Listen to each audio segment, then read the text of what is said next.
Bonjour les amis.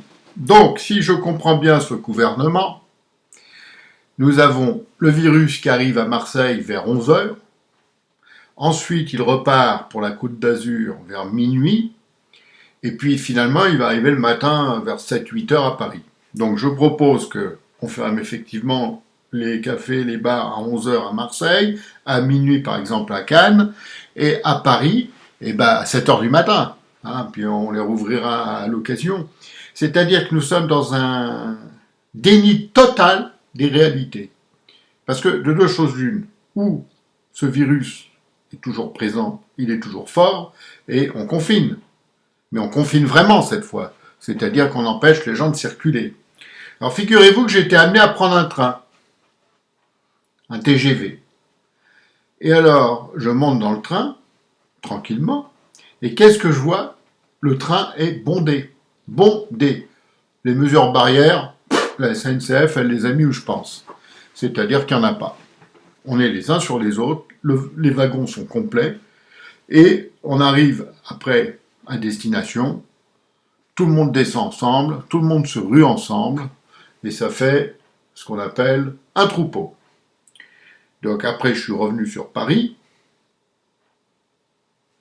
même train, à peu près, complet.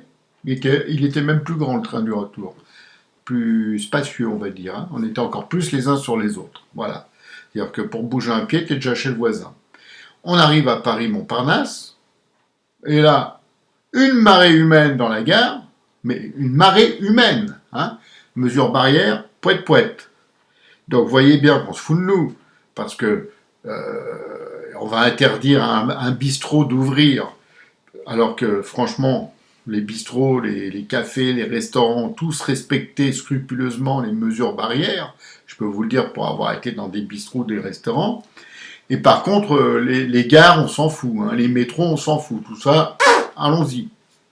Donc ce pays va vraiment dans le mur. On est gouverné par une bande d'incapables de première classe. Là, on est au top du top. De toute ma vie, et j'en ai connu des présidents, même j'en ai connu personnellement, je peux vous dire que celui-là et son premier ministre actuel, on est dans le top du mauvais. On n'a jamais fait mieux. En fait, on n'a jamais fait pire. Voilà. Donc, c'est gravissime, gravissime. Parce que je vois pas ces gens-là, qui sont complètement déconnectés de toute réalité, qui gouvernent depuis une tour d'ivoire. Je vois pas comment ces gens-là pourraient sauver un pays comme la France. Parce que leurs mesures, qu'est-ce qu'elles vont donner? Chômage, plus d'insécurité, parce que tout est lié. Plus de chômage, plus d'insécurité, et évidemment une crise sans précédent économique, parce qu'on s'en remettra pas. Parce que pour l'instant, on rase gratis. Mais il va arriver un moment, il faudra bien sortir de l'argent. Du vrai, cette fois. Pas les milliards là qu'on balance ici et là. Et vas-y, t'as besoin? Oui, tiens, voilà 1 milliard pour cette cause. Là, il y a un problème, 1 autre milliard pour la cause, etc. Tout ça, c'est du factice. Mais il va falloir payer quand même.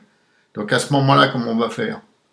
En plus, quand vous regardez une ville comme Paris qui est en travaux partout, mais alors partout, et il paraît que dans d'autres grandes villes, c'est pareil. On va payer avec quoi, ça aussi? Elle va payer avec quoi, Madame Hidalgo, là, qui est en train de faire des pistes à vélo partout, là, dans tout Paris, pour plus que les bus puissent rouler? On va faire comment? On va tous s'acheter vous savez, les trucs, là, héliportés. C'est quoi, ce pays? On ne respecte pas les gens. L'insécurité est totale. On ne veut pas dire les choses. Remarquez bien qu'on ne dit pas les choses. Les médias ne veulent pas le dire. Les politiques ne veulent pas le dire. Et si vous essayez de le dire, paf, on vous suspend. J'ai publié un article qui s'appelait Octobre 2019 sur mon site, qui est quand même lu dans le monde entier, avec plus de 200 000 lecteurs en France. Un célèbre réseau social m'a suspendu parce que j'osais dire les choses. Il n'y avait rien ni de vulgaire, rien du tout. Mais c'était la vérité. Et c'était d'autant plus drôle que le soir même, la télé a repris mon article. La télé, qui d'habitude nous ignore complètement. Donc vous voyez, on est dans un système complètement débile. On est chez les débiles, faut le savoir. avec des gens incapables de vous gouverner, d'assurer quoi que ce soit. Mais le drame, où il est le drame? Il n'y a pas d'opposition. L'opposition a disparu. Je sais pas, ils ont sombré quelque part. Ils ont dû prendre un bateau qui a coulé. Donc il n'y a pas d'opposition. Il n'y a pas véritablement de possibilité de candidat pour 2022 capable aujourd'hui de battre Macron, sauf si Macron devait perdre le premier tour. Et ça, c'est une possibilité. C'est pour ça qu'il faut absolument voter un maximum en 2022 pour éliminer. Mais vous savez, si on élimine Macron et qu'on doit se taper derrière un Mélenchon ou un truc comme ça, là, ou un écolo, vous avez vu ce qu'ils font les écolos quand même, hein. Ils suppriment les symboles. C'est vachement important de supprimer les sapins de Noël, hein. Ça, c'était le truc le plus urgent à faire dans la ville de Bordeaux, hein. La ville de Bordeaux où maintenant l'insécurité est totale. Ça, on s'en fout. Mais attention, le sapin, ça, c'est important. Mais ce qu'il faut voir, c'est qu'on ne supprime pas l'arbre, le sapin. On supprime le sapin en tant que effigie de Noël. Donc c'est encore politique comme décision. C'est une décision pourrie, une vraie décision pourrie. Parce que à force de toucher à tous les symboles, on n'aura plus rien. Et rendez-vous compte que personne ne dit jamais rien. Il ne faut pas faire de, comment ils disent là, de polémique, pas d'amalgame, pas de machin, pas de ceci. Et puis alors, c'est tout. En attendant, il y a encore des gens là qui se sont fait poignarder à Paris pour la cause d'une religion d'amour, et il faut rien dire. Ah non, sinon t'es raciste. Alors si t'es raciste, ça, c'est interdit. Vous voyez, on en est là. On est dans un pays qui est en train d'être le Titanic, mais un vrai Titanic, hein, là, ça va y aller sécos. Parce que dans le Titanic, je crois me rappeler qu'il y a eu des survivants. Dans la France qui coule, il n'y en aura pas. C'est pas possible, parce que c'est pas le même problème. Là, on n'est pas dans la haute mer, on est ailleurs. Voilà, donc je veux vous dire que, ce que je dis toujours dans ma minute du mensonge, d'habitude, eh ben oui, on est mal. On est même très mal. Sur ce, à la prochaine. Partagez, parce que ça aide bien que vous partagiez, trouvez des abonnés, trouvez des gens, parce qu'il faut le dire maintenant, il faut y aller. Hein. Faut arrêter de retenir les mots, faut arrêter d'être là en se disant « Ouh là là, faudrait pas que je dise ça ». Faut y aller, parce que là, on est vraiment très, très mal. Ciao à tous.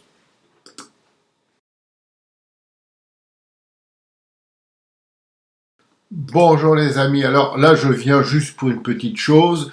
Le Premier ministre qui a déclaré, rappelez-vous, dans une émission de télévision nationale, voici ce qu'il dit, Stop Covid, c'est intéressant quand vous allez dans le métro, quand vous croisez du monde. Malheureusement, l'exercice de mes fonctions fait que je ne prends plus le métro. Alors je me suis intéressé à cette histoire. Est-ce que M. Jean Castex prenait le métro? Eh bien, si vous prenez son historique, depuis, disons, qu'il a été sorti de l'ENA en 1991, donc c'est-à-dire à peu près presque 30 ans, il n'a pas dû le prendre souvent ce métro. Vous regardez toutes ses fonctions, quasiment toutes, il y avait voiture avec chauffeur. Donc il faudrait arrêter de prendre les Français pour des billes, parce que ça, ce que j'ai vérifié, vous pouvez le faire. Hein. Vous tapez Jean Castex, sa biographie, et vous allez voir toutes les fonctions qu'il a occupées. D'ailleurs, il a même cumulé. Il a souvent été avec un chauffeur. Voilà, on nous prend comme d'habitude hein, pour des truffes. Bon, sur ce, je vous dis ciao, et je vous rappelle qu'on est quand même mal. On est même très mal. Donc j'espère que vous allez tous partager ce genre de documents, parce qu'il faut que ça se sache quand même. Le mensonge ne doit pas payer. Ciao, à la prochaine. Merci.